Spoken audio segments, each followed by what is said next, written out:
Hi, welcome to the last part. Here we're going to talk about the outro. I'm going to show you some things that you need to know about the outro so you can get a general idea what you need to watch out for when you are dealing with this type of contract, but also when you are signing one or when you need to create one. So let's go to the drawing board.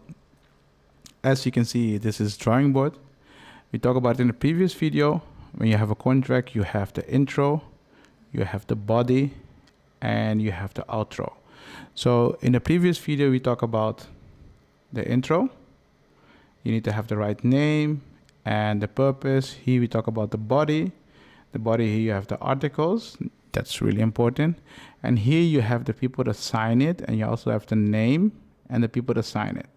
So why is this important?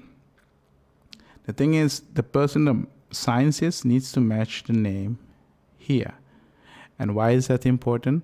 Let's say you have a company and you are going to sell something to another company, or the software in this case to another company. And the problem is with this company is the wrong person signed it.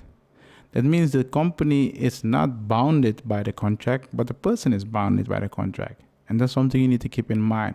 So it's important to know who is going to sign this. And are they allowed to represent the company? That's something you need to keep in mind. If they don't, you will have a problem. So when you have the outro, most time you look, okay, are the names correct? And in which country or which law apply to this contract? That's also something important. Most people forget is the government law. And the government law says that when you sign a contract, you can choose which law applied to your situation. So let's say you're both in the US or both in Australia, you can say, hey, Australia law apply to this contract. But let's say you're both in a different country. So let's say one is in the US and the other one is in New Zealand, or the other one is Japan, doesn't matter. Which law apply? And it's important to choose the law that benefits you. And the reason I'm saying that is because let's say you are in the US and you buy something from someone in New Zealand. The problem is if something goes wrong and they say the law of New Zealand apply for this, you need to know the law of New Zealand. You need to know which court you're going to go, where you need to go to. And in those situations, it's better to put it the law from the US because it's cheaper. And I'm not saying that the US is cheaper. I'm saying that if you live in the US and you say the law in US apply to this, then it's cheaper because you don't have to research how the law in New Zealand work in your situation. That's something you need to keep in mind when you sign a contract.